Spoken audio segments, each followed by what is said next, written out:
Hello student, welcome back to my channel Curious Brain Physics. My name is Pratik Rajput and I am your physics teacher. तो आज हम देखने वाले हैं vector में last topic scalar triple product. तो चलिए देखते हैं और वेक्टर को एंड करते हैं। तो बेटा मैंने आपको डिटर्मिनेंट पढ़ाया था लास्ट लेक्चर में, डिटर्मिनेंट भी बताया था और आपको क्रॉस प्रोडक्ट समझा दिया था। तो आज हम देखने वाले स्केलर ट्रिपल प्रोडक्ट। उसका फॉर्मूला होता है बेटा ए डॉट बी क्रॉस सी। आपने क्रॉस प्रोडक्ट पढ़ा हुआ है, आपने डॉट प्रोडक्ट पढ़ा हुआ है। इसके बाद ये इसका कॉम्बिनेशन है, ये डॉट प्रोडक्ट और क्रॉस प्रोडक्ट का कॉम्बिनेशन है, ये रिलेशन नहीं है। क्रॉस प्रोडक्ट और डॉट प्रोडक्ट के बीच का रिलेशन नहीं है बेटा, ये कॉम्बिनेशन से मिलकर बना है ये स्केलर ट्रिपल प्रोडक्ट। इसका यूज क्या है, पहले चलिए ये फॉर्मूला देख लेते हैं, फिर मैं इसका एप्लीकेशन पार्ट बताता हूं कि ये कहां पर यूज होने वाला है। तो बेटा जैसे आपको अगर ए वेक्टर गिवन है, ए वेक्टर आपको गिवन है x1 i cap plus y1 j cap plus z1 k cap, and B vector आपको गिवन है बेटा x2 i cap plus y2 j cap plus z2 k cap, and C vector आपको given है बेटा x3 i cap plus y3 j cap plus z3 k cap. और आपसे पूछा गया है कि आपको इसका स्केलर ट्रिपल प्रोडक्ट फाइंड करना है। तो बेटा आपको इसके लिए डिटर्मिनेंट को सॉल्व करना होगा। मैंने आपको डिटर्मिनेंट वाले लेक्चर में बताया था कि डिटर्मिनेंट को कैसे सॉल्व करते हैं, और वहां पर मैंने ये भी बताया था कि स्केलर ट्रिपल प्रोडक्ट का अगर कोई क्वेश्चन आता है तो उसकी डिटर्मिनेंट को कैसे सॉल्व करते हैं। तो अगर ये क्रॉस प्रोडक्ट होता तो यहाँ पर पहली रो में आई जे के हम लेते, पर यहाँ पर स्केलर ट्रिपल प्रोडक्ट है तो आपको पहले ए के, ये आई जे और के कॉफिशिएंट पहले ए के लेने हैं, फिर बी के, फिर सी के, इसी ऑर्डर में लेना है। तो पहली रो में हम रखेंगे x1 y1 z1, second row में रखेंगे हम बी के x2 y2 और z2, ये होगा आई जे और के कॉफिशिएंट, और इसी तरह सी के x3 y3 और z3। और इस डिटरमिनेंट को आप सॉल्व करोगे तो आपके पास इस स्केलर ट्रिपल प्रोडक्ट का आंसर आ जाएगा बेटा। तो ये तो तरीका हो गया कि स्केलर ट्रिपल प्रोडक्ट कैसे फाइंड करते हैं। अब देखते हैं स्केलर ट्रिपल प्रोडक्ट का एप्लीकेशन क्या है, क्यों यूज करना पड़ता है scalar triple product. Last lecture में जब मैंने आपको वेक्टर बताया, ये क्रॉस प्रोडक्ट पढ़ाया था, वेक्टर प्रोडक्ट पढ़ाया था, तो मैंने आपको बताया था बेटा कि वहां क्रॉस प्रोडक्ट का एक एप्लीकेशन मैंने आपको बताया था कि क्रॉस प्रोडक्ट से आप एरिया फाइंड कर सकते हो बेटा, बी क्रॉस सी। ये क्या देगा, अगर ये एडजेसेंट साइड्स होती हैं किसी भी पैरेललोग्राम की बी और सी, ये दो वेक्टर एडजेसेंट साइड्स हैं अगर इस पैरेललोग्राम के, तो ये जो आपके पास क्रॉस प्रोडक्ट का मैग्नीट्यूड जो आएगा वो क्या देगा आपको, ये एरिया देगा इस पैरेललोग्राम का। तो एरिया आप जानते हो बेटा एक 2D फिगर का एरिया होता है, ये लेंथ है बेटा, ये 1 डायमेंशनल फिगर है तो इसको लेंथ बोला हमने।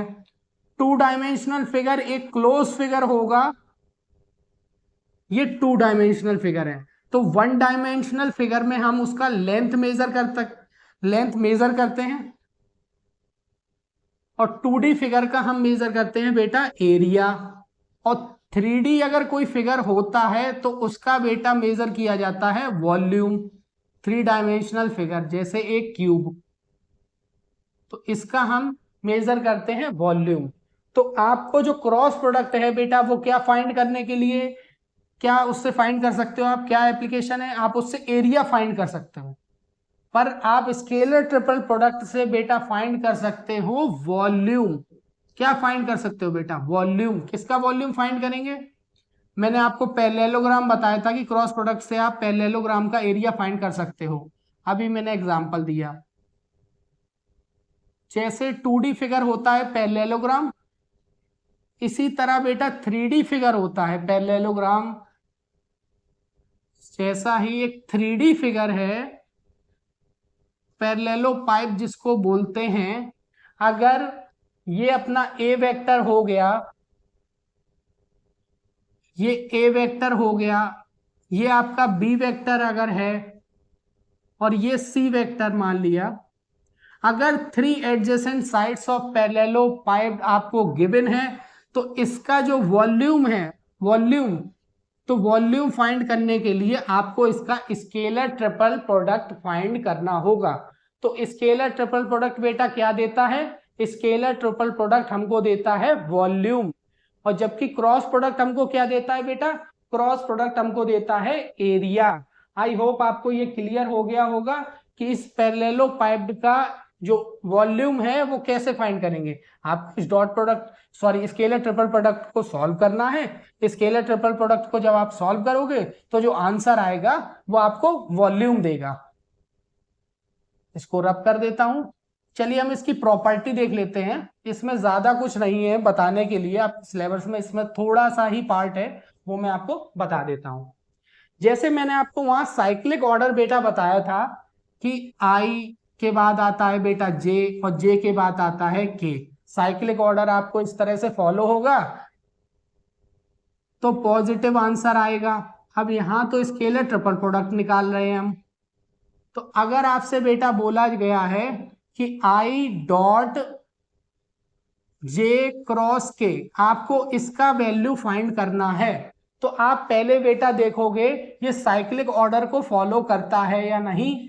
तो बेटा आई के बाद जे आता है, जे के बाद के, ये साइक्लिक ऑर्डर है, इसको आपको याद रखना है। तो आई बेटा आया, फिर जे आया, फिर के आया, तो इसका आंसर हमेशा आएगा 1। अगर ये साइक्लिक ऑर्डर को फॉलो करेगा तो आंसर आएगा 1। अगर आपसे बोला जे डॉट के क्रॉस आई, इसका भी बेटा आंसर 1 आएगा। यहां जे से स्टार्ट हुआ है, जे के बाद आप देख रहे हो के आता है, के बाद फिर से आई आएगा, तो जे डॉट के क्रॉस आई। ये स्केलर ट्रिपल प्रोडक्ट है तो पहले डॉट होगा, उसके बाद ये क्रॉस होगा। तो बेटा इसका आंसर भी 1 आएगा, इसका आंसर भी 1 आएगा। और भी एग्जांपल लेते हैं। अगर आपको दिया जाए बेटा के डॉट आई क्रॉस जे, तो बेटा इसका आंसर भी 1 आने वाला है। पर अगर ऐसा होता है बेटा कि जे डॉट आई क्रॉस के, इस तरह से आपको गिवन है, ये साइक्लिक ऑर्डर को देख रहे हो आप, फॉलो नहीं करता, तो इसका आंसर आने वाला है बेटा -1। आप हमेशा याद रखोगे अगर साइक्लिक ऑर्डर को फॉलो करता है और आपसे इस तरह से स्केलर ट्रिपल प्रोडक्ट पूछा गया है तो उसका आंसर आप 1 लिखोगे। अदरवाइज अगर साइक्लिक ऑर्डर को फॉलो नहीं करता है तो आंसर आपका -1 आने वाला है। ये आपको याद रखना है बेटा। ये एक प्रॉपर्टी हो गई, इसकी एप्लीकेशन मैंने बता दिया। ये वॉल्यूम को फाइंड करने के लिए यूज करते हैं हम। अगली प्रॉपर्टी की तरफ बढ़ते हैं। A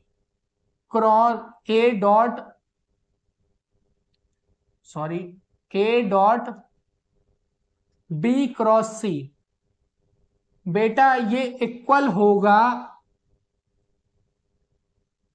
B dot C cross A के। आप देख रहे हो यहां पर भी एक साइक्लिक ऑर्डर फॉलो हो रहा है, ए के बाद बी, बी के बाद सी।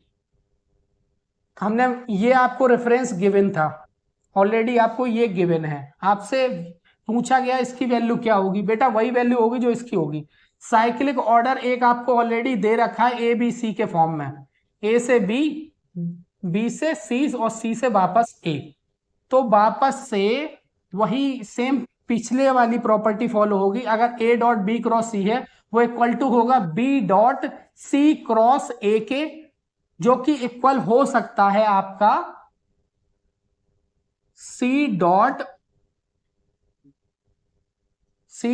ए क्रॉस बी।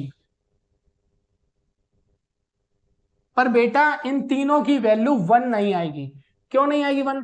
वो मैंने आई जे के लिए बोला था बेटा, यहां ए बी और सी वेक्टर की कुछ वैल्यू होगी जो कि आप डिटर्मिनेंट लगाओगे, सॉल्व करोगे, तो आपका आंसर इसका इसका और इसका आंसर सेम आएगा, पर 1 नहीं आएगा, कुछ और वैल्यू आएगी। हो सकता है 1 भी आ जाए, पर कंपलसरी नहीं है कि 1 आने वाला। वो आई जे और के जब टर्म्स में गिवन हो, कोई वैल्यू ना हो, तब के लिए मैंने बताया। अगर ए बी सी आपके पास 3 वेक्टर गिवन है तो आप उसकी डिटरमिनेंट को सॉल्व करोगे, जो आपका आंसर इसका जो आंसर आने वाला है वही इन दोनों का भी आंसर आएगा। कैसे आएगा आपको ये याद रखना है। अगर ये साइक्लिक ऑर्डर को फॉलो करता है, ये देखिए ए के बाद बी, बी के बाद सी, यहां पर देखिए बी के बाद सी आता है, सी के बाद वापस से ए आ जाएगा। ये हमने अपने अपने मन से साइकिल बना लिया। इसी तरह सी के बाद आप जानते हो वापस से ए आएगा, ए के बाद बी आएगा। तो अगर ये साइक्लिक ऑर्डर को फॉलो करेगा, ए बी सी के टर्म्स में दे रखा होगा, तो इसका मैग्नीट्यूड जो वैल्यू आने वाली है, जो आंसर आने वाला है इसके लिए ट्रिपल प्रोडक्ट का, वो सेम आएगा बेटा तीनों की कंडीशन में। तो आई होप दूसरी प्रॉपर्टी भी आपको क्लियर हो गई होगी। इन तीनों का आंसर बराबर आएगा। मैंने नहीं बोला है इनका आंसर 1 आने वाला है, वो पिछले वाली प्रॉपर्टी आई जे के लिए था कि उनका आंसर 1 आने वाला है, पर इसका आंसर 1 आ भी सकता है, नहीं भी। इसका आंसर क्या आने वाला है वो आपको डिटर्मिनेंट को सॉल्व करने के बाद पता चलेगा कि आपका आंसर बेटा क्या आने वाला है।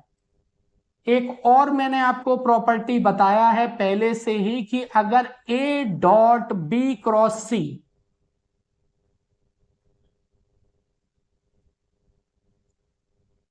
जीरो होता है बेटा, A dot B cross C zero होता है अगर, तो ये जीरो कब हो सकता है बेटा?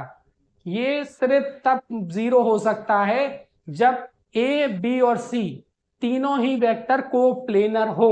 कोप्लेनर का मतलब बेटा ए वेक्टर, बी वेक्टर और सी वेक्टर, तीनों के तीनों वेक्टर एक ही प्लेन में लाई करते हैं, ए बी और सी। ये एक्स वाई प्लेन अगर हम मान लें इस बोर्ड को, तो इस पर हम जो भी ड्रॉ करेंगे वो एक्स वाई प्लेन में होगा। तो तीनों के तीनों वेक्टर अगर सेम प्लेन में लाई करते हैं, तो ये कैसे फाइंड करें कि ये वेक्टर कोप्लेनर हैं? तो उसके लिए आप अगर स्केलर ट्रिपल प्रोडक्ट करते हो, अगर उसका आंसर 0 आता है तो वो आपके वेक्टर्स कैसे हैं बेटा? कोप्लेनर हैं, एक ही प्लेन में लाई कर रहे हैं। अगली प्रॉपर्टी की तरफ बढ़ते हैं। अगर कहीं पर भी दो वेक्टर ए बी और सी, आपके पास 3 वेक्टर गिवन है बेटा, ए बी और सी, अगर 3 वेक्टर में कोई भी 2 वेक्टर या तो पैरेलल हैं बेटा या फिर एंटी पैरेलल हैं, पैरेलल हैं या फिर एंटी पैरेलल हैं। क्या बोला बेटा मैंने? पैरेलल हो या फिर एंटी पैरेलल हो।